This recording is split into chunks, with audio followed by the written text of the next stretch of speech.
नमस्ते, brilliance academy की NAOS के हिंदी ऑनलाइन क्लास के लिए सबको स्वागत है. ഇന്ന് നമുക്കിവിടെ NAOSന്റെ മൂന്നാമത്തെ പാഠമായിട്ടുള്ള രീതികാവ്യ, അതായത് ബിഹാരി ഓർ പത്മാകറിന്റെ രീതികാവ്യ എന്ന് പറയുന്ന പാഠമാണ് നമുക്കിന്നിവിടെ നോക്കേണ്ടതായിട്ടുള്ളത്. അപ്പോൾ നമുക്ക് ആദ്യത്തെ നമ്മുടെ സിലബസിലെ 2 പാഠങ്ങൾ കഴിഞ്ഞു. ഒന്നാമത്തെ പാഠം TMAയിലേക്ക് പോയതാണ്, നമുക്ക് പഠിക്കേണ്ടതില്ല. സെക്കൻഡ് വൺ കഴിഞ്ഞു, തേർഡ് രീതികാവ്യ. അപ്പോൾ ഈ ഹിന്ദി സാഹിത്യത്തിൽ ഒരുപാട് കാലഘട്ടങ്ങൾ ഉണ്ടെന്ന് പറഞ്ഞു അല്ലേ. ഈ ഭക്തികാലത്തിന് ശേഷം വരുന്ന കാലമാണ് രീതികാലം. ഈ രീതികാലത്തിൽ എഴുതപ്പെട്ടിരിക്കുന്ന കാവ്യങ്ങളെയൊക്കെ നമ്മൾ രീതികാവ്യം എന്നാണ് പറയുന്നത്. അപ്പം ഈ ഒരു കാലഘട്ടത്തിൽ ഒരുപാട് എന്താ പറയുക, വളരെ ഫേമസ് ആയിട്ടുള്ള ഒരുപാട് കവികൾ പുനർജനിച്ചിട്ടുണ്ടായിരുന്നു. അവരിൽ വളരെ ഫേമസ് ആയിട്ടുള്ള 2 കവികളാണ് ബിഹാരി ഓർ പത്മാകർ. ബിഹാരി വളരെ നമുക്ക് പെട്ടെന്ന് തന്നെ നമുക്ക് മൈൻഡിലേക്ക് കൊണ്ടുവരാൻ പറ്റുന്ന ഒരു പേരാണ് ബിഹാരി എന്ന് പറയുന്നത് അല്ലേ. ബിഹാരിയെക്കുറിച്ച് നമുക്ക് ഒന്ന് അറിഞ്ഞിരിക്കേണ്ടതായിട്ടുണ്ട്.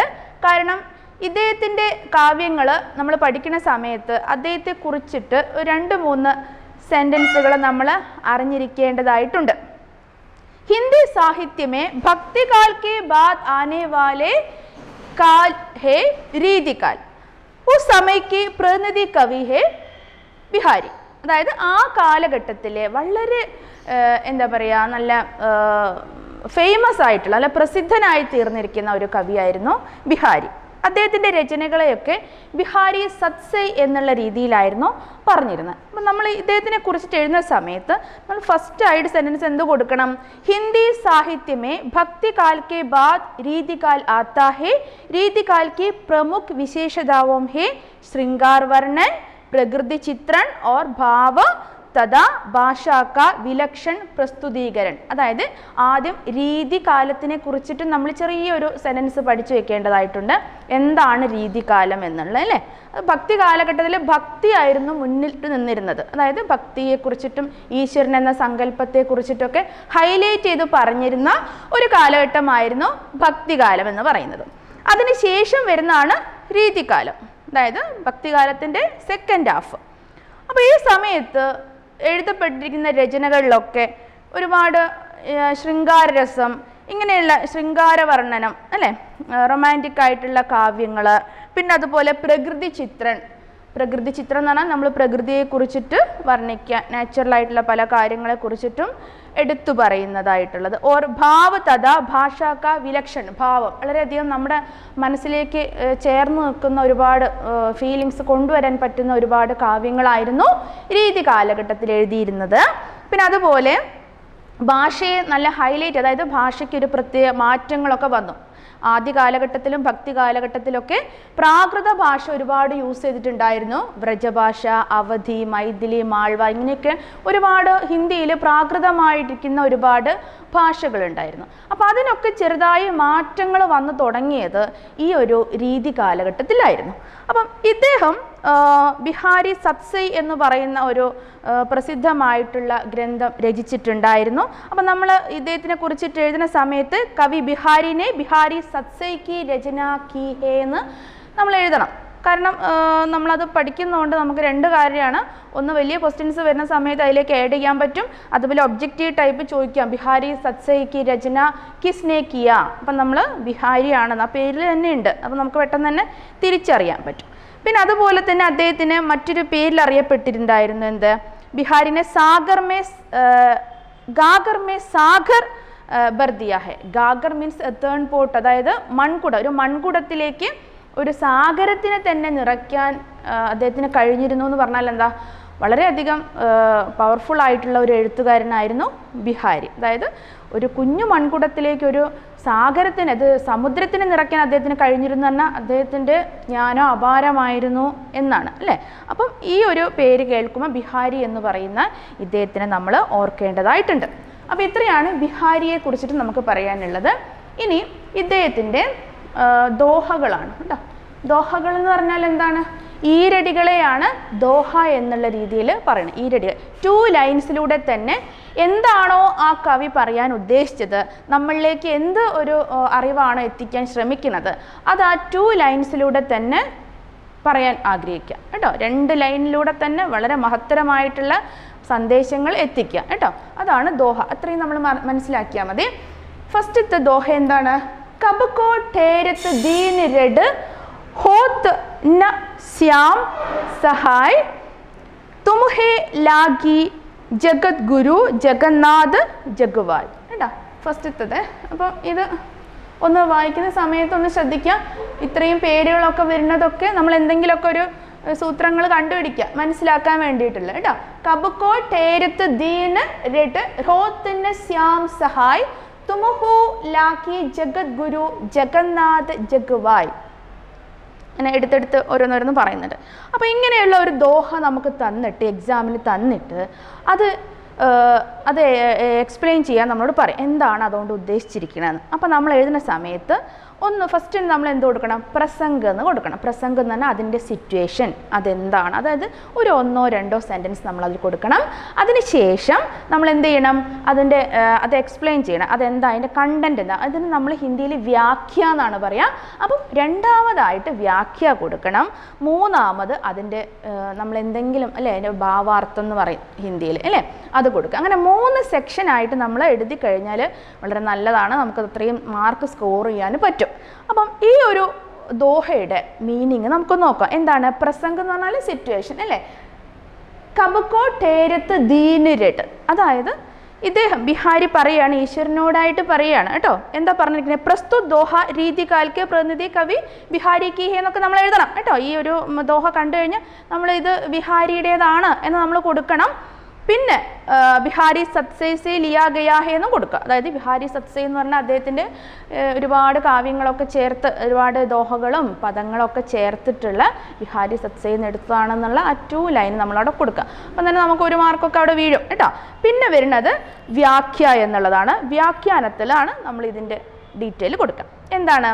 കവി ഈശ്വർ കോ ദീൻ സ്വരമേ പുക്കാർ രഹാ ഹൈ. ദീൻ സ്വരം എന്താ ഇവിടെ തന്നെ കൊടുത്തിട്ടുണ്ട്. ദീൻ ഠേരത്ത് ദീൻ രഡ് എന്ന് അല്ലേ. ദീൻ എന്ന് പറഞ്ഞാൽ വളരെ എന്താ പറയുക വീക്കായിട്ട് വളരെയധികം സങ്കടത്തോടുകൂടി ഈശ്വരനെ ഇങ്ങനെ വിളിക്കുകയാണ്. പുക്കാർ രഹാ ഹൈ എന്താണ്? ഇങ്ങനെ വിളിക്കുകയാണ് ഈശ്വരനോട്. നമ്മുടെ സങ്കടങ്ങളൊക്കെ നമ്മൾ എന്താണ് ഈശ്വരൻ എന്ന സങ്കല്പത്തിലാണ് നമ്മൾ കൊടുക്കുന്നത് അല്ലേ. അപ്പോൾ ഈശ്വരനെ ഇങ്ങനെ വിളിക്കുക. എന്താ? കവി ഈശ്വർ കോ ദീൻ സ്വരമേ പുക്കാർ രഹാ ഹൈ അർത്ഥാത്. അർത്ഥം എന്ന് പറഞ്ഞാൽ എന്താണ് അർത്ഥമാക്കുന്നത്? അർത്ഥാത് കാഫി ലംബേ സമയ സേ ദുഃഖ കോ നിവാരൺ കർണേ കേ ലിയേ തുമാരാ സ്മരൺ കർ രഹാ ഹൂം.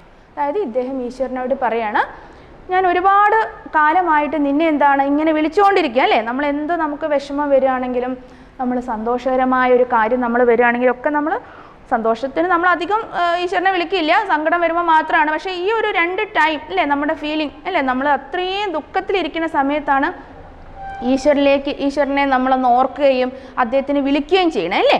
അപ്പം ആ ഒരു ഇതാണ് പറയണത്. എന്താണ്? കാഫി ലംബേ സമയ സേ ദുഃഖോ കാ നിവാരൺ കർണയ്ക്ക്. ദുഃഖോ കാ നിവാരൺ കർണയ്ക്ക്, അതായത് ദുഃഖത്തിൻ്റെ ഒരു നിവാരണത്തിന്, അതായത് ഈ ദുഃഖം ഒന്ന് അവസാനിക്കാൻ വേണ്ടി ഞാൻ നിന്നെ ഇങ്ങനെ സ്മരിച്ചുകൊണ്ടിരിക്കുക. അതെന്നോ തുടങ്ങി ലൈഫ് ടൈം മുഴുവൻ നമ്മൾ ഇത് തന്നെയാണ് അല്ലേ.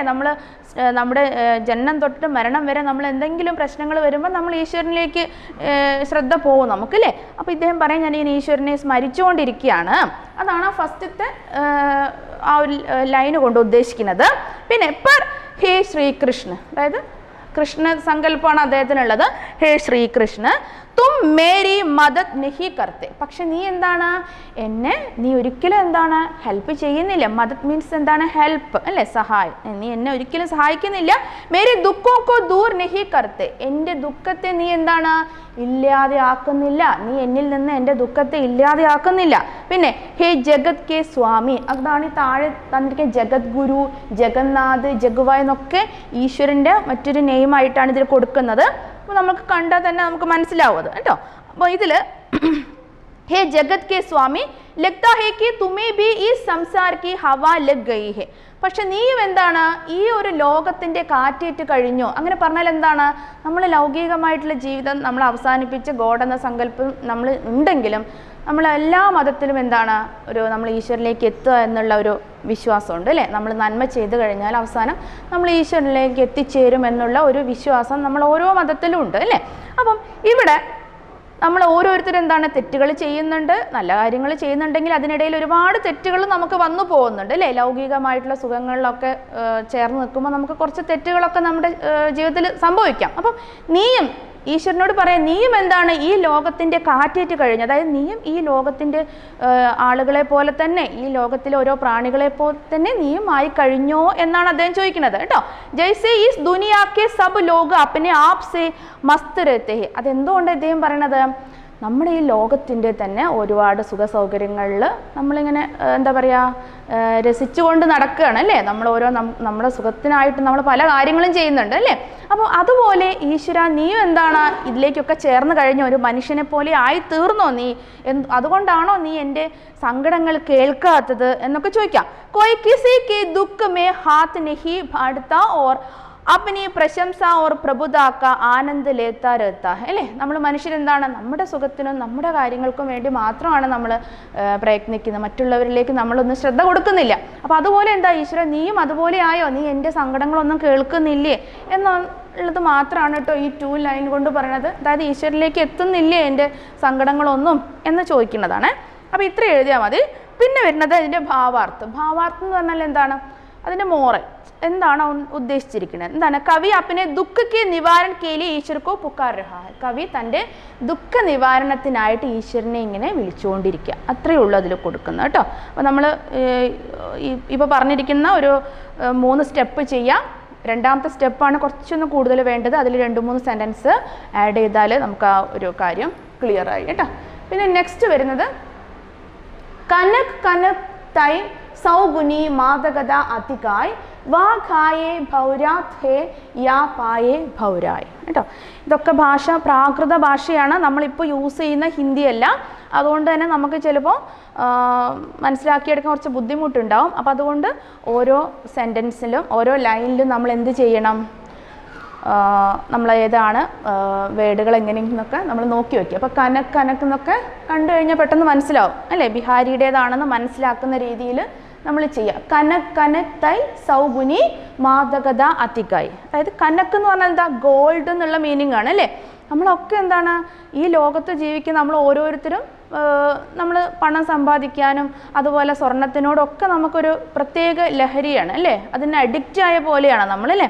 അപ്പം അതെന്താണ് ഇദ്ദേഹം പറയുകയാണ്, അത് നമുക്കെന്താണ് മറ്റ് എന്താ പറയുക ഡ്രിങ്ക്സ് ഇങ്ങനെയുള്ള കാര്യങ്ങളിലേക്കാൾ കൂടുതലായിട്ട് ലഹരി തരുന്നതാണ് നമ്മൾ ഓരോ മനുഷ്യനും അവരുടെ സമ്പത്ത് എന്നാണ് കേട്ടോ. അത്രയേ ഉദ്ദേശിക്കുന്നുള്ളൂ. കന കന തൈ സൗഗുനി മാതകത അതികായ്. അതായത് മാതകത എന്ന് പറഞ്ഞാൽ എന്താണ്, ലഹരി കേട്ടോ. അപ്പം അതിൻ്റെ ഒരു സ്റ്റേറ്റ്മെൻറ്റ് നമ്മൾ എടുക്കുകയാണെങ്കിൽ നമ്മൾ എഴുതേണ്ടതായിട്ടുള്ളത് ഇത്രയേ ഉള്ളൂ. അതിൻ്റെ അതിൽ പ്രസംഗം തന്നെ കൊടുക്കുക കേട്ടോ. പ്രസംഗം പ്രസ്തുत दोहे में कवि ने अचानक धन प्राप्त होने वाले व्यक्ति के नशे के वर्णन किया है. आदि നമ്മൾ എന്ത് ചെയ്യണം, ये बिहारी की सबसे से लिखा गया एक पंक्ति है എന്നൊക്കെ കൊടുക്കുക കേട്ടോ.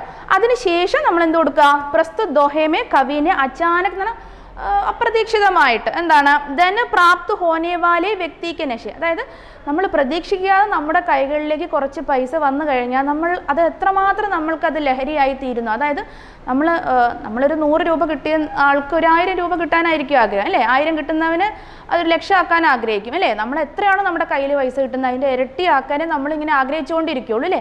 അതിനനുസരിച്ച് നമുക്ക് ചിലവും ഉണ്ടായിരിക്കും അല്ലേ. ഒരു 1,00,000 കിട്ടുന്ന ആൾക്ക് ആ ലക്ഷത്തിൻ്റെ ചിലവ് അയാൾക്ക് എന്തുവാണ് ആ മാസത്തിൽ തന്നെ ഉണ്ടാവും അല്ലേ.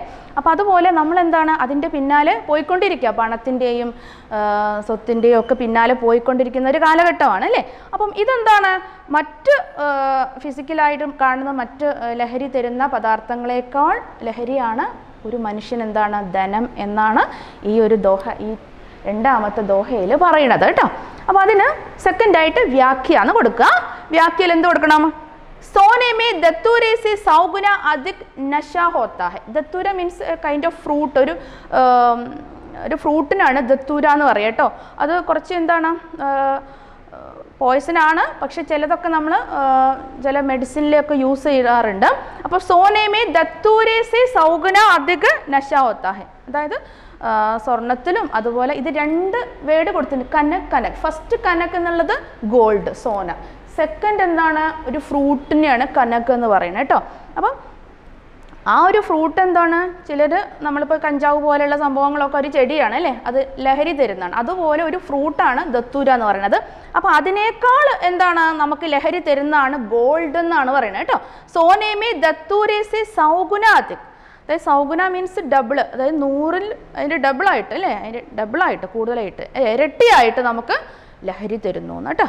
പിന്നെ ക്യോങ്കി ദത്തൂരയ്ക്ക് തോ ഖാനെ സെ ആദ്മി മദ്ഹോഷ് ഹോത്താ ഹെ, ആ ദത്തൂര കഴിച്ചു കഴിഞ്ഞാൽ ഒരു മനുഷ്യൻ എന്താണ് മദ്ഹോഷ്, അയാൾ വളരെയധികം എന്താ പറയുക അതിന് അഡിക്റ്റായി മാറും, ലഹരി പിടിക്കുക അയാൾക്ക് എന്നാണ് പറയുന്നത്. ജബിക്ക് സോനയ്ക്ക് മിൽനെ പർ ഉസ്കി സ്ഥിതി ഇസ്കെ ബി ബുരി ഹോത്തി ഹെ, പക്ഷെ ഇതിനേക്കാൾ വളരെ മോശമായ അവസ്ഥയിലാണ് ഒരു വ്യക്തിയുടെ കൈകളിലേക്ക് സ്വർണം എത്തിക്കഴിഞ്ഞാലെന്ന് അല്ലേ. അത് ഒരു ഫ്രൂട്ട് കഴിക്കുകയാണെങ്കിൽ അല്ലെങ്കിൽ ഒരു കഞ്ചാവ് പോലുള്ള സംഭവങ്ങൾ അല്ലെങ്കിൽ മറ്റ് ഡ്രഗ്സ് പോലെ കാര്യങ്ങളിലൊക്കെ നമ്മൾ കഴിക്കുകയാണെങ്കിൽ നമുക്കത് കുറച്ച് എന്താ പറയുക മണിക്കൂറുകൾ നമുക്കത് ലഹരി തരുമായിരിക്കും. പക്ഷെ നമുക്കെന്താണ് സ്വർണവും ധനവും ഒക്കെ എന്താണ് നമ്മുടെ ലൈഫ് ടൈം നമ്മുടെ കൂടെ തന്നെ ആ ലഹരി മുന്നോട്ട് പോയിക്കൊണ്ടിരിക്കുകയാണെന്നാണ് പറയുന്നത് കേട്ടോ. അപ്പം അത്രയാണ് അതിൻ്റെത്. ഇനി അതിൻ്റെ ഭാവാർത്ഥം നമ്മൾ എഴുതുകയാണെങ്കിലോ, പൈസ आने पर का असर मनुष्य की जीवन की गतिविधियों में देखा जा सकता है.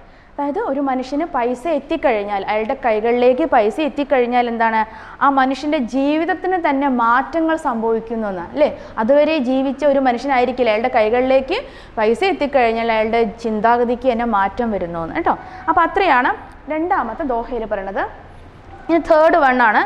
തേർഡ് വണ്ണ് എന്താണ് പറഞ്ഞിരിക്കുന്നത്, ബദരസ് ലാലച്ച് ലാൽ കി മുരളി ധരി ലുക്കായ് സൗഹ് കരേ ബൗഹുനു ഹംസേ ദൈൻ കഹേ നട്ടി ജായ് എന്ന് പറയുന്ന മറ്റൊരു ദോഹ കേട്ടോ. അപ്പോൾ ഇതിൻ്റെ പ്രസംഗം, ഇതിൻ്റെ സിറ്റുവേഷൻ നമുക്ക് എങ്ങനെ എഴുതണം, പ്രസ്തുത प्रसंग में गोपियों प्रेम के भाव को प्रदर्शन करते हुए कहती है, बांसुरी को छिपा देती है, कृष्ण उसे कसम देते हैं, तो वह बहुओं से मुस्कुराती है, वापस दाहिने के बाद कहकर फिर मुकुर जाती है. അതായത് ബിഹാരിജി ഒരു ശ്രീകൃഷ്ണ ഭക്തനാണ്. അദ്ദേഹം ഗോഡ് എന്ന് പറയുമ്പോൾ കൃഷ്ണനെ വിളിച്ചുകൊണ്ടാണ് എഴുതുന്നത്.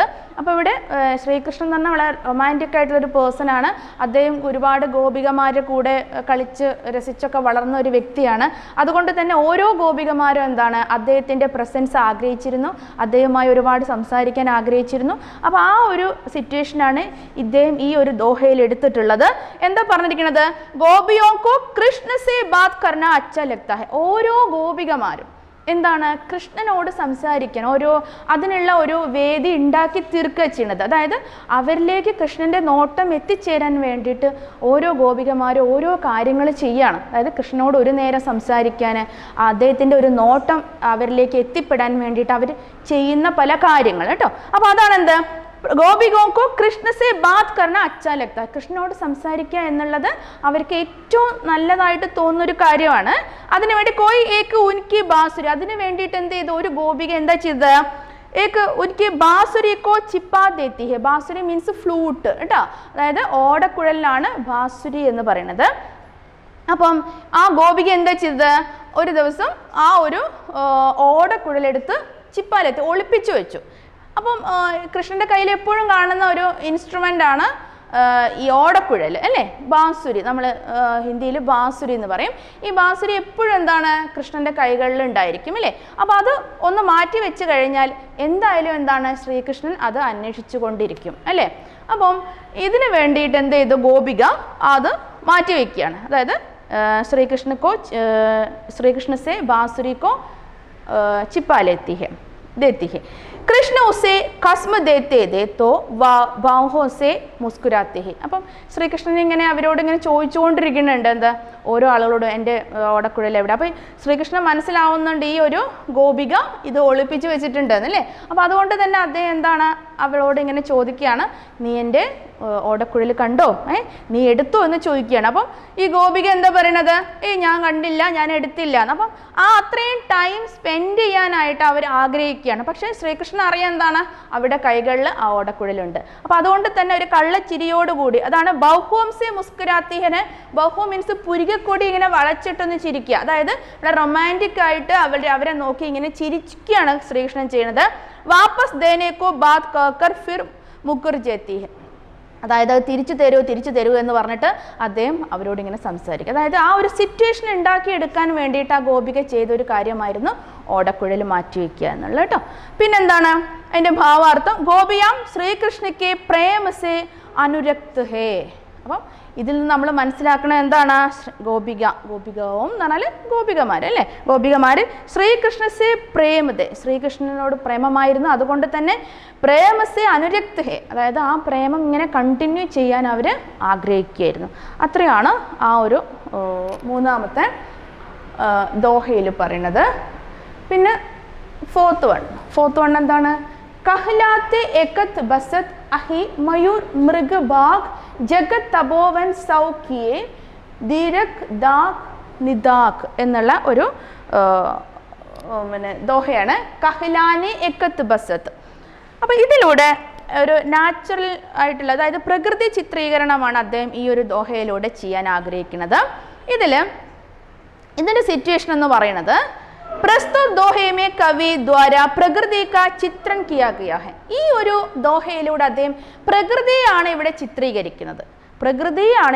ഇദ്ദേഹം ചിത്രീകരിക്കുന്നത് സ്വാഭാവികമായിട്ടുള്ള നമുക്ക് ചുറ്റും കാണുന്ന കാര്യങ്ങൾ അദ്ദേഹം ഹൈലൈറ്റ് ചെയ്ത് കാണിക്കുകയാണ്. എന്താണ് ഇവിടെ പറഞ്ഞിരിക്കുന്നത്? ആദ്യം പ്രസംഗം കൊടുക്കുക, എന്നിട്ട് പ്രസ്തുത ദോഹേ മേ കവി ദ്വാര പ്രകൃതി കാ ചിത്രം കിയാ ഗയാ ഹൈ എന്ന് കൊടുക്കുക. പിന്നെ സ്വാഭാവിക വിരോധ് करने वाले जीव व पशु गर्मी से बेचैन होकर एक ही जगह एक साथ रह गए हैं. അതായത് നമ്മൾ ശത്രുക്കളായിട്ടുള്ള ആളുകളും എന്തെങ്കിലും ഒരു ദുഃഖകരമായിട്ടുള്ളൊരു ഇൻസിഡൻറ്റ്, എന്തെങ്കിലും ഒരു പ്രശ്നങ്ങൾ വരുന്ന സമയത്ത് അവർ ഒന്നിച്ച് നിൽക്കുന്നു എന്നാണ് ഇദ്ദേഹം പറയുന്നത് അല്ലേ. നമ്മളിപ്പം സപ്പോസ് നമ്മളിവിടെ ഫ്ലഡൊക്കെ വരുന്ന സമയത്ത് നമ്മൾ ഒരുപാട് പ്രശ്നങ്ങളുണ്ടെങ്കിലും ആ സമയത്ത് എല്ലാവരും ഒന്നിച്ച് ഹെൽപ്പ് ചെയ്യാനായിട്ട് നിൽക്കും അല്ലേ, എല്ലാവർക്കും സഹായങ്ങളൊക്കെ ചെയ്യാൻ ആഗ്രഹിക്കും എല്ലാവരും അല്ലേ. പക്ഷെ ആ സമയത്ത് അവരിലുള്ള ആ ശത്രുത എന്താണ്, അവർ മറന്നു പോവുകയാണ് അല്ലേ. അപ്പോൾ അതുപോലെ ഒരു ഇൻസിഡൻറ്റ് അദ്ദേഹം പറയാണ്. സ്വാഭാവിക് വിരോധ് കർണേവാലെ ജീവ്, സ്വാഭാവികമായിട്ട് വിരോധമുള്ള ജീവജാലങ്ങൾ, അതായത് ഇപ്പോൾ പാമ്പ്, കീരി അല്ലേ, നമ്മൾ അങ്ങനെയൊക്കെ പറയും അല്ലേ. അപ്പം ഈ സ്വാഭാവികമായിട്ട് അവർക്ക് ഭയങ്കര ശത്രുതയാണ് ഉള്ളത് അല്ലേ. പക്ഷെ എന്താണ് പശു, അതായത് അത് ഏതോ മൃഗമായിക്കോട്ടെ, പശു മീൻസ് എന്താണ്, ആനിമലിനെയാണ് പശു എന്ന് ഹിന്ദിയിൽ പറയുന്നത്.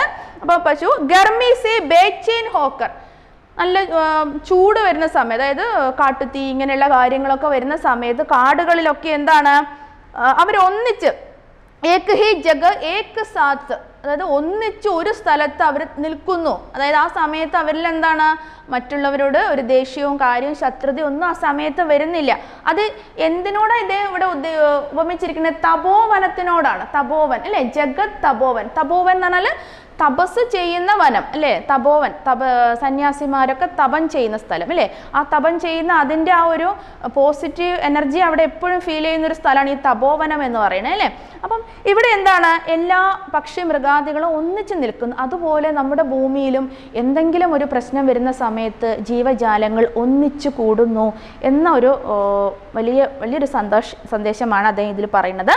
അതിൽ വ്യാഖ്യാനം കൊടുത്തിന് ഭീഷൺ ഗർമി സേ ബേച്ചൈൻ സബി ജീവ വ പശു ഏക് ഹി സാത്ത് വ ആപ്പസി ബൈർക്കോ ഖതം കർത്തെ ഹെ. അവരിലുള്ള ഉള്ളിലുള്ള ശത്രുത ആ സമയത്ത് അവരെന്താണ് അവസാനിപ്പിക്കുന്നു, എന്നിട്ട് അവർ സ്വയം എന്താണ് ഒന്നിച്ചു ചേരുന്നു എന്ന് കേട്ടോ. പിന്നെ വേ is പ്രകാർ രഹ് Gaye he Jis പ്രകാർ തപോവനോ may ഋഷി മുനി രഹ്തേ തെ. എങ്ങനെയാണോ തപോവനത്തിൽ ഋഷി മുനിമാർ നിൽക്കുന്നത് അത്രയും അല്ലേ, മുനിമാരെന്നൊക്കെ പറഞ്ഞാൽ വളരെ കാം ആൻഡ് ക്വയറ്റ് ആയിട്ടൊരു അറ്റ്മോസ്ഫിയറാണ് അവർക്കിടയിലുള്ള അല്ലേ. അപ്പോൾ അതുപോലെ എന്താണ് എല്ലാ ജീവജാലങ്ങളും എന്തെങ്കിലും ഒരു പ്രശ്നം വരുന്ന സമയത്ത് ഒന്നിച്ചു ചേരുന്നു എന്ന് കേട്ടോ. അപ്പോൾ അത്രയാണ്. അതിനാണ് ഇവിടെ കുറേ പേരുകളൊക്കെ കൊടുത്തിട്ടുണ്ട് അല്ലേ. എന്തൊക്കെയാണ്? അഹി, മയൂർ, മൃഗ്, ബാഗ് അല്ലേ. മയൂർ എന്ന് പറഞ്ഞാൽ മൃഗ് എന്ന് പറഞ്ഞാൽ എന്താണ്, ഡീറിനെയാണ് പറയുന്നത്. മയൂർ പീക്കോക്ക്, ബാഗ് എന്ന് പറഞ്ഞാൽ കടുവ അല്ലേ. അപ്പം ഇതൊക്കെ എന്താണ് ഒന്നിച്ച് നിൽക്കുന്നു എന്നാണ് പറയുന്നത് കേട്ടോ. പിന്നെ അതിൻ്റെ ഭാവാർത്ഥം കൊടുക്കുന്നത് എങ്ങനെയാണ്? ജറൂരത്ത് പഠനെ പർ പശു പക്ഷി ബി അപ്പനെ ശത്രുതാക്കോ ഭുലാ ദേത്തി. എന്തെങ്കിലും ഒരു ആവശ്യകത വന്നു കഴിഞ്ഞാൽ അവരിലുള്ള ശത്രുത അവരെന്താണ് മറക്കുന്നു. അത്രയാണ് അതിൻ്റെ ഒരു പോയിന്റ് കേട്ടോ. അപ്പം ഇതിൽ നിന്നൊക്കെ നമ്മൾ മനസ്സിലാക്കുന്ന കാര്യം ഇതേപോലെ എഴുതിയില്ലെങ്കിലും നമ്മൾക്ക് എന്താണോ മനസ്സിലേക്ക് വന്നത്, നമ്മൾ മനസ്സിലാക്കി വെച്ചിരിക്കുന്നത് അത് നമ്മുടെ ഭാഷയിലും നമ്മുടേതായ രീതിയിൽ സിമ്പിളായിട്ട് എഴുതാൻ വേണ്ടിയിട്ട് ശ്രമിക്കുക കേട്ടോ. പിന്നെ ഇതിൻ്റെ ഭാവാർത്ഥം എഴുതി കഴിഞ്ഞാൽ 3 പോയിന്റ്സ് ആയിട്ട് എഴുതിയാൽ മതി. അപ്പോൾ ഇത്രയാണ് ഈ ഒരു ബിഹാരിയുടെ ഇതുമായിട്ട് വരുന്നത്, ഇത്രയും കാര്യങ്ങൾ. പിന്നെ ഇതിൽ നമുക്ക് ക്വസ്റ്റ്യൻസ് ആയിട്ട് ഡിസ്ക്രിപ്റ്റീവ് ആയിട്ട് വരുന്നത് എന്ന് പറഞ്ഞത് ഒന്ന് ബിഹാരിയെ കുറിച്ചിട്ട് എഴുതാൻ വേണ്ടിയിട്ട് പറയും. അപ്പോൾ എന്താണ് അദ്ദേഹത്തിൻ്റെ കുറച്ച്, അദ്ദേഹം എങ്ങനെയാണ്, അദ്ദേഹം ബിഹാരി സത്സേ ബിഹാരി ജി കി ഹേ, ബിഹാരി രീതി കാവ്യക്കെ ഏക്ക് രീതി കാൽക്കെ രീതി കാവ്യക്കെ കവി ഹേ എന്നൊക്കെ പറഞ്ഞിട്ട് അദ്ദേഹത്തിനെ കുറിച്ചിട്ട് എഴുതുക. പിന്നെ വരുന്നത് ഈ ജഗത് ഗുരു, ജഗന്നാഥ്, ജഗ്വായ്, കോൺസ അലങ്കാർ ഹേ. ഈ അലങ്കാരം എന്ന് പറഞ്ഞ സംഭവം ചോദിക്കും. അതായത് നമ്മൾ ഈ ദോഹ ഈ പദങ്ങളൊക്കെ എഴുതുന്ന സമയത്ത് അതിൽ ഇങ്ങനെ എടുത്തെടുത്ത്, അതായത് ഓരോ വേർഡിനും സ്റ്റാർട്ടിങ്ങിലുള്ള ലെറ്റർ ഇങ്ങനെ ആവർത്തിച്ച് വരികയാണെങ്കിൽ, ഇപ്പോൾ ഇവിടെ എന്താണ് നമ്മളിവിടെ ഇത് ഈ കനക്ക് എന്നുള്ള ഒരു ഇത് പറഞ്ഞില്ലേ, ഇതിൽ കനക്കല്ല ലാസ്റ്റ് വൺ അല്ലേ, ഫസ്റ്റത്തതിൽ കബത്തോ ഠേരത്ത് ദീൻ റെഡ് ഹോത്തിന് ശ്യാം സഹായ് തും ഹോ ലാഗി ജഗത് ഗുരു, ജഗന്നാഥ്, ജഗ്വായ് അല്ലെ, എല്ലാം ജഗ് എന്നിങ്ങനെ വന്നിട്ടുണ്ട്. അപ്പോൾ ഇങ്ങനെ നമ്മുടെ ദോഹയിൽ കണ്ടു കഴിഞ്ഞാൽ ഏത് അലങ്കാരമാണ്? അനുപ്രാസ് എന്ന് പറയുന്ന അലങ്കാരമായിട്ട് നമുക്ക് കാണാം കേട്ടോ, അനുപ്രാസ് കേട്ടോ. അത് അധികം ചോദിക്കാൻ ചാൻസ് ഉണ്ട്. അത്രയുമാണ് നമ്മുടെ ബിഹാരി എന്ന് പറയുന്ന ഇദ്ദേഹത്തിൻ്റെ ഈ 4 ദോഹകളിൽ ഉള്ളത്. ഇനി നമുക്ക് ഈ പാഠത്ത് തന്നെ മറ്റൊരു കവിയെക്കുറിച്ച് നമ്മൾ പറഞ്ഞിട്ടുണ്ടായിരുന്നു, പത്മാകർ എന്ന് പറഞ്ഞ് അല്ലേ. അതായത് രീതി കാൽക്കെ ഏക്ക് പ്രധാൻ കവി ഹേ പത്മാകർ അല്ലേ. രീതി കാലഘട്ടത്തിനെ തന്നെ പ്രതിനിധിയായിട്ടുണ്ടായിരുന്ന ഒരു കവിയാണ് പത്മാകർ അല്ലേ. നമ്മൾ ഈ പാഠത്ത് തന്നെ ബിഹാരി ഉണ്ട്, രണ്ടാമതായിട്ട് പത്മാകറുണ്ട്. ബിഹാരിയുടെ 4 ദോഹകൾ, ആ 4 ദോഹകളുടെ പോയിന്റ്സ് നമ്മൾ പറഞ്ഞു കഴിഞ്ഞു, എന്തൊക്കെയാണ് ഓരോന്നിലും ഉൾക്കൊണ്ടിരിക്കുന്നതെന്ന്. അതിന് ശേഷം വരുന്നതാണ് പത്മാകർ എന്ന് പറയുന്നത് കേട്ടോ. അദ്ദേഹം വളരെയധികം ഫേമസ് ആയിട്ടുള്ളതാണ്. അപ്പോൾ ഇദ്ദേഹത്തിനെ കുറിച്ച് നമ്മൾ പറഞ്ഞ മഹാകവി പത്മാകർ രീതി കാലത്തെ ശ്രേഷ്ഠ കവി മാനേ ജാത്തെ ഹെ. ഇദ്ദേഹത്തിനെ രീതി കാലഘട്ടത്തിലെ ശ്രേഷ്ഠ കവിയായിട്ടാണ് പറയുന്നത് കേട്ടോ, പത്മാകർ. ആ പേര് തന്നെ ഒരു നമുക്ക് മൈൻഡിലേക്ക് വരുന്ന ഒരു പേരാണ് അല്ലേ, പത്മാകർ എന്ന് പറയുന്നത്. അപ്പം രീതി കാലഘട്ടം, രീതികാവ്യ, പത്മാകർ, നമ്മൾ അങ്ങനെ തന്നെ അങ്ങ് പഠിച്ചു വയ്ക്കുക. ശ്രേഷ്ഠമായിട്ടുള്ള കവിയാണ്. അപ്പോൾ ശ്രേഷ്ഠ കവി, രീതികാലത്തെ ശ്രേഷ്ഠ കവി കോൻ ഹേ ഒക്കെ ചോദിച്ചാൽ നമ്മൾ പത്മാകർ എന്ന് കൊടുക്കണം കേട്ടോ. പിന്നെ ഇദ്ദേഹത്തിൻ്റെ ഒരു പദമാണ് നമുക്ക് ഈ പാഠത്തിൽ പഠിക്കാനുള്ളത് അല്ലേ. അപ്പോൾ രീതി കാലഘട്ടത്തിലെ കാവ്യ കവി ഹേ പത്മാകർ, ശ്രേഷ്ഠ കവി ഹേ അല്ലേ. അപ്പം മഹാകവി പത്മാകർ അല്ലേ. അപ്പോൾ ഇദ്ദേഹത്തിൻ്റെ പിക്ചറൊക്കെ കൊടുക്കുന്നതിടെ ഇന്നുണ്ട്. അപ്പോൾ ഇദ്ദേഹം अपने बिहारी के दोहों को पढ़ और समझ लिया है, आइए പത്മാകർ के एक कवित्व को पढ़े. അതായത് പത്മാകറിൻ്റെ ഒരു കവിത അല്ലേ. അത് നമ്മൾ പദമായിട്ട് നമുക്ക് പറയാം, കവിത എന്ന് കൊടുത്തു കഴിഞ്ഞാൽ ഇത് ശരിക്കും ഒരു പദമാണ്. അപ്പോൾ ഇത് ഒന്ന് വായിക്കാം നമുക്ക്. ഏകൈ സംഘ് ധായെ നന്ദലാൽ ഔ ഗുലാൽ ദോവു दुगनी गए झू भरी आनंद मढ़े नहीं, धोई हारी पद्मागर तिहारी सौह, अब तो उबाय एक चित्त में चढ़े नहीं, कैसे करे कहे जाओ कासे कहूँ कौन सुनो, कोऊ तो निकासो जासे दर्द बढ़े नहीं, ऐरी मेरी बीर जैसे तैसे इन आंखिन तय, കടിഘോ അബീർ പൈ അഹീർത്തോ കടൈ നെഹി. അതൊരു കംപ്ലീറ്റ് ആയിട്ട് കേട്ടോ 2-3 പ്രാവശ്യമൊക്കെ ഒന്ന് വായിച്ച് നോക്കിയിട്ട് ഏകദേശം ഒരു വേർഡ്സൊക്കെ ഒന്ന് മൈൻഡിൽ വെക്കുക. പത്മാകർ എന്ന് പറയുന്നത് കേട്ടോ. ഇതിന് ഫാഗ് എന്നാണ് അദ്ദേഹം കൊടുത്തിരിക്കുന്നത് പേര്, ഫാഗ് കേട്ടോ. ഫാഗ് എന്നാണ്. ഫാഗ് എന്ന് പറഞ്ഞാൽ ഹോളിയാണ് ഫാഗ് എന്ന് പറയുന്നത് കേട്ടോ. അപ്പം പത്മാകറിൻ്റെ ഈ ഒരു പദത്തിൻ്റെ എന്താ പറയുക, അതിനെ എക്സ്പ്ലെയിൻ ചെയ്യാൻ പറയാം. അതായത് ഇസ്കി ടിപ്പണി തയ്യാർ കീജിയെ അല്ലെങ്കിൽ ഇസ്കി ആസ്വാദൻ ടിപ്പണി തയ്യാർ കീജിയെ എന്ന് പറഞ്ഞിട്ട് കൊടുക്കും പത്മാകർ കി അല്ലേ. അപ്പം ഫസ്റ്റ് സ്റ്റാർട്ടിങ്ങിൽ നമ്മൾ അതിൻ്റെ പ്രസംഗ് കൊടുക്കണം, സിറ്റുവേഷൻ അല്ലേ. സിറ്റുവേഷൻ എന്താ? പ്രസ്തുത കവിതാമേ പത്മാകറിനെ ഹോളി കാ ബഡാ ഹൃദയസ്പർശി ചിത്ര അങ്കിത് കിയാ ഹെ. ഹോളിയെ കുറിച്ചിട്ട്, അതായത് ഹോളി ആഘോഷം അല്ലേ, നമ്മൾ ഫുള്ള് കളർഫുള്ളായിട്ടുള്ളൊരു ഇതാണ് അതല്ലേ, നല്ല രസകരമായിട്ടുള്ള അല്ലേ. അപ്പം ഹോളിയെ കുറിച്ചിട്ടാണ് ഈ ഒരു ഭാഗത്തിൽ പറയുന്നത്. एक गोपिका कृष्ण के साथ गुलाल से फाग खेलने का बड़ा सजीव वर्णन अपनी प्रिय सखी से करती है. അപ്പം ഇതിൻ്റെ സിറ്റുവേഷൻ എന്ന് പറയുന്നത് ഈ പറഞ്ഞിരിക്കുന്ന സെൻറ്റൻസുകൾ കാര്യങ്ങളൊക്കെ ഇദ്ദേഹം പറയണത് എന്താണ്? പ്രസംഗ് അല്ലേ? പ്രസ്തുത കവിത്വമേ പത്മാകറിനെ ഫാഗ് കാ ബഡാ ഹൃദയസ്പർശി ചിത്ര അങ്കിത് കിയാ ഹെ. ഫാഗ് എന്ന് പറഞ്ഞാൽ ഹോളിയാണ് കേട്ടോ. ഹോളിയുടെ മറ്റൊരു പേരാണ് ഫാഗ് എന്ന് പറയുന്നത്. അപ്പം നമുക്ക് അതും ചിലപ്പം ഒബ്ജക്റ്റീവായിട്ട് വരാം. ക്യാ ഹെ ഫാഗ്, ഹോളി ഇങ്ങനെയൊക്കെ കൊടുക്കാം അല്ലേ? അപ്പം നമ്മൾ ഫാഗ് എന്ന് പറഞ്ഞാൽ ഹോളിയാണെന്ന് മനസ്സിലാക്കുക. एक गोपिका कृष्ण के साथ गुलाल से फाग खेलने का बड़ा सजीव वर्णन किया गया है. ഗുലാൽ എന്ന് പറയുന്നത് ഹോളി പൗഡറിനെയാണ് ഗുലാൽ എന്ന് പറയുന്നത് കേട്ടോ.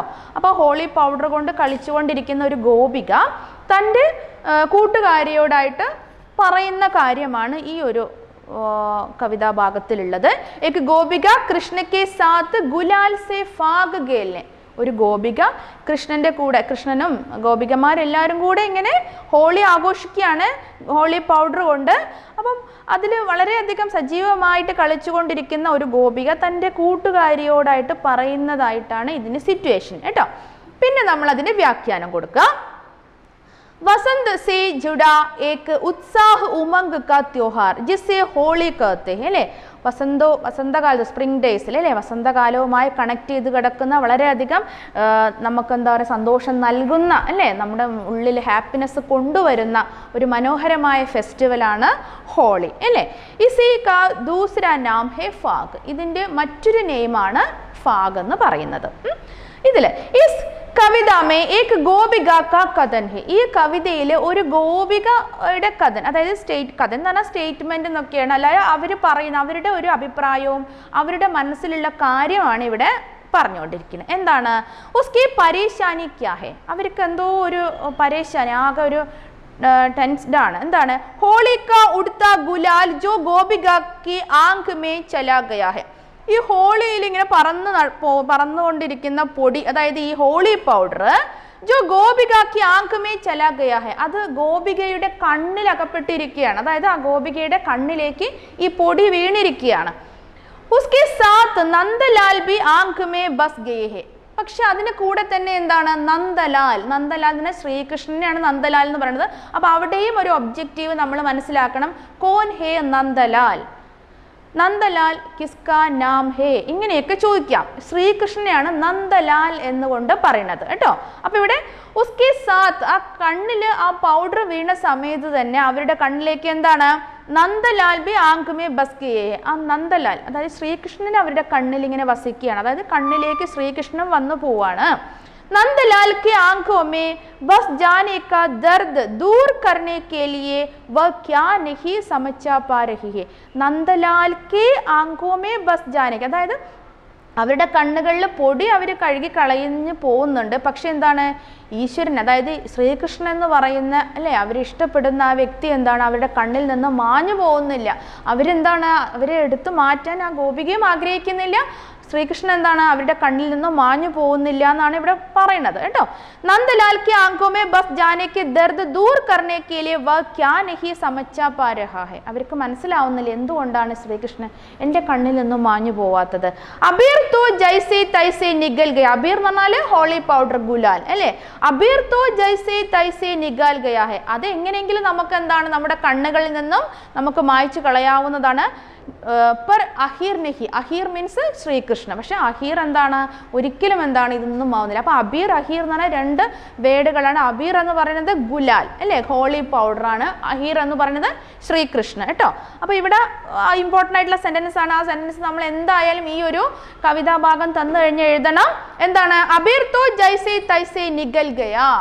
അബീർ നമുക്ക് എങ്ങനെയെങ്കിലും എന്താണ് നമ്മൾക്ക് മാറ്റാവുന്നതാണ്. पर അഹീർ നെഹി, പക്ഷെ എന്താണ്? ശ്രീകൃഷ്ണൻ അതിൽ നിന്ന് ഒരിക്കലും എന്താണ് മാറിപ്പോവുന്നില്ല എന്ന് പറയാണ് അല്ലേ. ജിത്തനി സരളദാസെ അബീർ ഖുൽ ജാത്താ ഹെ. എത്ര സിമ്പിൾ ആയിട്ടാണ് അബീർ, അതായത് ആ പൊടി എനിക്ക് എന്നിൽ നിന്ന് ഖുൽ, അത് അടർത്തി പോക്കാൻ പറ്റുന്നത്. ഉത്തനി സരളദാസെ ശ്രീകൃഷ്ണ പ്രേം നെഹി ഖുൽ സക്തേ. പക്ഷെ അത്രയും സിമ്പിൾ അല്ല എന്ത്? ശ്രീകൃഷ്ണനുള്ള സ്നേഹം എന്നിൽ നിന്ന് മാഞ്ഞു പോവുക എന്നുള്ള, അതായത് അവിടെ കണ്ണിലകപ്പെട്ട പൊടി അവർക്ക് കളയാം, പക്ഷെ കണ്ണിലകപ്പെട്ട കൃഷ്ണൻ, അവരുടെ ഹൃദയത്തിലേക്ക് കയറിയ കൃഷ്ണൻ എന്താണ് ഒരിക്കലും അവർക്ക് മായ്ച്ചു കളയാൻ പറ്റുന്നില്ല എന്നുള്ള ഒരു അതാണ് അവരുടെ ഉസ്കി പരേശാനി യഹ് അല്ലേ. പിന്നെ ന ഗോപി ഐസ ചാത്തി ഹെ. പക്ഷെ ഗോപി എന്ന് പറഞ്ഞാൽ ഗോപിക അല്ലേ. വ തോ അപ്പനി സഹേലി കെ സൗഗന്ധ് ഖാക്കർ ഉസ്കെ ആശ്വാസം ദിലാന ചാത്തി ഹെ. പക്ഷെ അവരെന്താണ്? അവരുടെ സഖിയായിട്ടുള്ള അല്ലേ, കൂട്ടുകാരിയോടാണ് ഇത് പറയണേ അല്ലേ. അപ്പോൾ കൂട്ടുകാരി എന്താണ് ഈ കാര്യങ്ങളൊക്കെ ആശ്വാസൻ ദിലാന ചാത്തി ഹെ, അവരെ ആശ്വസിപ്പിക്കാൻ ആഗ്രഹിക്കുകയാണ്. കി വ കൃഷ്ണ കോ നികാൽ നിഹി പാസ് രഹി ഹെ, അവരെന്താണ് കൃഷ്ണനെ എന്താണ് മാറ്റാൻ അവർ ആഗ്രഹിക്കുന്നില്ല. ആ ഒരു ഗോപിക ഒരിക്കലും എന്താണ് ശ്രീകൃഷ്ണൻ അവരിൽ നിന്ന് അകറ്റാനോ ആഗ്രഹിക്കുന്നില്ല. പക്ഷെ അവരുടെ കൂട്ടുകാരി എന്താണ് അവരെ ആശ്വസിപ്പിക്കുകയാണ്. ഒന്ന ഉസേ കോയി ഉപായ സൂഞ്ച് രഹാ ഹെ, അവരിങ്ങനെ ഉപായമൊക്കെ അന്വേഷിക്കുന്നുണ്ട്. പക്ഷെ മനസ്സുകൊണ്ട് എന്താണ് ചില കാര്യങ്ങൾ അങ്ങനെയല്ലേ, നമ്മളിങ്ങനെ വേണ്ട വിചാരിക്കും, പക്ഷെ എന്താണ് നമ്മൾ മനസ്സുകൊണ്ട് നമ്മൾ ഒരിക്കലും അതിനെ മായ്ച്ചു കളയാനും ആഗ്രഹിക്കില്ല അല്ലേ. അങ്ങനെയുള്ള കാര്യങ്ങൾ ഒരിക്കലും നമ്മുടെ മനസ്സിൽ നിന്ന് മാഞ്ഞു പോവുകയില്ല അല്ലേ. അപ്പം ഒരു ഗോപികയുടെ എന്താ പറയുക അവരിലെ വിഷമവും പരേശാനി ഓർ ഉസ്കി കഥൻ ഹേയ് അല്ലേ. അപ്പോൾ ഇത്രയാണ് നമ്മൾ ഇതിൽ എഴുതേണ്ടുള്ളൂ കേട്ടോ. പത്മാകറിനെ കുറിച്ചിട്ട് അത്രയേ ഉള്ളൂ ഈ ഒരു പാഠഭാഗത്തിൽ വരുന്നത്. ഇനി നമുക്ക് എന്താണ് ഇതിൽ കുറച്ച് ക്വസ്റ്റ്യൻസ് കാര്യങ്ങൾ നമ്മൾ കാണുന്നുണ്ട്. ഇതിലിപ്പോൾ ചോദിക്കുകയാണെങ്കിൽ പത്മാകർ കി കാവ്യഭാഷ पर 100 उदाहरण टिप्पणी कीजिए, ചിലപ്പോൾ അത് ചോദിക്കാൻ ചാൻസ് ഉണ്ട്. പത്മാകർ കി കാവ്യഭാഷ पर 100 उदाहरण टिप्पणी कीजिए, പത്മാകറിൻ്റെ കാവ്യഭാഷയെ കുറിച്ചിട്ട് ഒരു ഉദാഹരണ സഹിതം ഒരു ടിപ്പണി ഒരു കുറിപ്പ് എഴുതാൻ വേണ്ടിയിട്ട് കേട്ടോ. ഡിസ്ക്രിപ്റ്റീവ് ആയിട്ട് ചോദിക്കാൻ ചാൻസ് ഉണ്ട്. അപ്പോൾ നമ്മൾ ഉത്തരമായിട്ട് എങ്ങനെ നമുക്ക് കൊടുക്കാം? പത്മാകർ की भाषा में रीतिकालीन काव्य भाषा और शिल्प की सरलता, सुदृढ़ता, कोमलता और अलंकारिकता मिलती है. അപ്പോൾ ഇദ്ദേഹത്തിൻ്റെ കാവ്യ രീതികളാണ് പറഞ്ഞിരിക്കുന്നത്. എന്തെല്ലാണ്? പത്മാകർ കി ഭാഷാമേ രീതികാലീൻ കാവ്യഭാഷ, രീതി കാലഘട്ടത്തിൽ ഉപയോഗിക്കുന്ന ആ ഒരു ഭാഷ, അതായത് ഭാഷ ഉദ്ദേശിക്കുന്നത് ആ ഒരു സ്റ്റൈൽ, അവരുടെ തിങ്കിങ് അല്ലേ. ഓരോ കാലഘട്ടത്തിലും കവികൾക്ക് മാറ്റങ്ങളുണ്ട്, അവരുടെ ചിന്താഗതിക്ക് മാറ്റങ്ങളുണ്ട് അല്ലേ. അപ്പോൾ രീതി കാലഘട്ടത്തിലുള്ള കവികൾ എന്തൊക്കെ ചിന്തകളാണ് അവരുടെ മനസ്സിലേക്ക് വരുന്നത്, അതേ രീതിയിലുള്ള ഒരു ഭാഷയായിരുന്നു ഇദ്ദേഹത്തിൻ്റെ കാവ്യങ്ങൾ ഉപയോഗിച്ചിരുന്നത്. ഒരു ശില്പക്ക് സമസ്ത സരസത അല്ലേ, അതായത് ശില്പം എന്ന് ഉദ്ദേശിക്കുന്നത് ആ കാവ്യശില്പം അല്ലേ. നമ്മൾ ഓരോ ഒന്നിനും നമ്മൾ മനുഷ്യനാണെങ്കിൽ നമ്മളൊരു ശില്പം എന്ന് പറഞ്ഞാൽ നമ്മുടെ തല തൊട്ട് കാല് വരെ അല്ലേ, എല്ലാം നല്ല കംപ്ലീറ്റ് ആയിട്ടുള്ള ഒരു പേഴ്സണെ നമ്മൾ എന്താണ് ഒരു മനുഷ്യൻ എന്ന് പറഞ്ഞാൽ അതിനൊരു ശില്പമാക്കാം. അതുപോലെ തന്നെ കാവ്യവും അങ്ങനെ തന്നെയാണ് അല്ലേ. പിന്നെ അതുപോലെ സുദൃഢത, നല്ല ദൃഢത, ശക്തമാർന്ന നല്ല എന്താ പറയുക സ്ട്രോങ് ആയിട്ടുള്ള എന്താണോ ആഗ്രഹിക്കുന്നത് അത് വളരെ വൃത്തിയായിട്ട് സുദൃഢമായിട്ട് പറയാൻ ചെയ്യുന്നു. പിന്നെ കോമളത, വളരെ സ്വീറ്റ് ആയിട്ടുള്ളതാണ്. ആലങ്കാരികത, അലങ്കാരസഹിതമായിട്ടുള്ളത് അല്ലേ. പിന്നെ എന്താണ് അദ്ദേഹത്തിൻ്റെ ഭാഷ? വ്രജഭാഷ का प्रौढ़ साहित्यिक रूप पद्माकर के काव्य में बड़े स्वाभाविक रूप में विद्यमान है. അപ്പോൾ അദ്ദേഹം ഉപയോഗിച്ചിരുന്ന ഭാഷ വ്രജഭാഷയാണ്. അപ്പോൾ പത്മാകർ की ഭാഷ क्या है? പത്മാകർ ഉപയോഗിച്ചിരുന്ന ഭാഷ ഏതാണെന്ന് വെച്ചാൽ വ്രജഭാഷയാണ് അദ്ദേഹം ഉപയോഗിച്ചിരുന്നത് കേട്ടോ. വ്രജഭാഷ का प्रौढ़ साहित्यिक കേട്ടോ. അപ്പോൾ പത്മാകർ की ഭാഷ വ്രജ് है കേട്ടോ, അത് നമ്മൾ ഓർത്ത് വെക്കുക. പിന്നെന്താ? ഉന്മേ ഭാവ प्रवणता और दृश्य वृद्धि क्षमता का पूरा परिचय मिलता है. അദ്ദേഹം നല്ല എന്താ പറയുന്ന കാര്യങ്ങൾ നല്ല എന്താ പറയുക വൃത്തിയായി നല്ല ക്ലിയർ ആയിട്ട് അദ്ദേഹം പറയാൻ ആഗ്രഹിച്ചിരുന്നു അല്ലേ. ഇത്രയും കാര്യങ്ങളാണ് പത്മാകറിൻ്റെ എന്താ പറയുന്നത് കാവ്യഭാഷയെക്കുറിച്ചിട്ട്. പിന്നെ മറ്റൊരു ക്വസ്റ്റ്യൻ എന്ന് പറയുന്നത് പത്മാകർ കി ഭാവ ഓർ ശില്പ സൗന്ദര്യ കാ വർണ്ണൻ കീജിയെ. ഭാവം അല്ലേ, അദ്ദേഹം എന്തൊക്കെയാണ് അദ്ദേഹത്തിന് ഫീലിംഗ് അല്ലേ, നമ്മൾ ഫീൽ ചെയ്യിക്കാൻ പറ്റുന്നത് അല്ലേ. എന്താണ്? കവി പത്മാകർ രീതിബന്ധ് കാവ്യധാരാക്കെ പ്രതിഭ സമ്പന്ന കവിത. രീതികാലത്ത് തന്നെ രീതിബന്ധ് എന്ന് പറയുന്ന ഒരു വിഭാഗമുണ്ട്, രീതിബന്ധ് അല്ലേ. രീതിമുക്ത്, രീതിബന്ധ് എന്നൊക്കെ പറഞ്ഞിട്ടുണ്ട്. അപ്പോൾ രീതിബന്ധിൽ പെട്ടതാണ്. നമ്മൾ കൂടുതലായിട്ട് ആ കാലഘട്ടത്തിനെ കുറിച്ച് നമുക്ക് പഠിക്കാനില്ല, കൂടുതലായിട്ട് ആവശ്യമില്ല, ഇത്രയും നമ്മൾ മനസ്സിലാക്കിയാൽ മതി. രീതിബന്ധ് കാവ്യധാരാക്കെ പ്രതിനിധി കവി ഹേ പത്മാകർ കേട്ടോ. പിന്നെ ഉന്മേ ശൃംഗാർ രസക്കി ഭാവ വ്യക്തിത്വക്ക് വിലക്ഷൺ പ്രതിഭ രഹി ഹേ. അദ്ദേഹം ശൃംഗാരസമായിരുന്നു കൂടുതലായിട്ട് യൂസ് ചെയ്തിട്ടുണ്ടായിരുന്നു കേട്ടോ. ഇപ്പം നമ്മൾ നേരത്തെ പറഞ്ഞിരിക്കുന്ന ആ ഒരു ഹോളി എന്ന് പറഞ്ഞതിലും എന്താണ് ശൃംഗാരരസം തന്നെയാണ് അല്ലേ. അതായത് ശ്രീകൃഷ്ണനോടുള്ള അധികമായിട്ടുള്ള ഇഷ്ടമാണ് അതിൽ കാണിക്കുന്നത് അല്ലേ. അപ്പോൾ ഇത്രയാണ്. പിന്നെ മറ്റൊരു ചോദ്യം, പത്മാകർക്ക് കാവ്യക്ക് ക്യാ വിശേഷത? പത്മാകറിൻ്റെ കാവ്യത്തിൻ്റെ വിശേഷത എന്താണ്? പത്മാകർക്ക് കാവ്യ കബി ഉൻകെ ജീവൻ കി തരഹി ഉല്ലാസ് ഓർ ഐശ്വര്യയുക്ത ഹെ. വളരെ ഹാപ്പിനെസ് ആയിട്ടുള്ള കാര്യങ്ങളാണ് അദ്ദേഹം എഴുതാൻ ആഗ്രഹിച്ചിരുന്നത്. ഉല്ലാസം, സന്തോഷം തരുന്നതും ഐശ്വര്യം തരുന്ന രീതിയിലുള്ള കാര്യങ്ങളായിരുന്നു കാവ്യത്തിൽ ഉപയോഗിച്ചിരുന്നത് കേട്ടോ. പിന്നെ ഇതിൽ അനുപ്രാസ് കലങ്കാർ കിസേ കഹത്തെ, അനുപ്രാസ് എന്ന് പറഞ്ഞാൽ എന്താ ചോദിക്കുന്നുണ്ട്.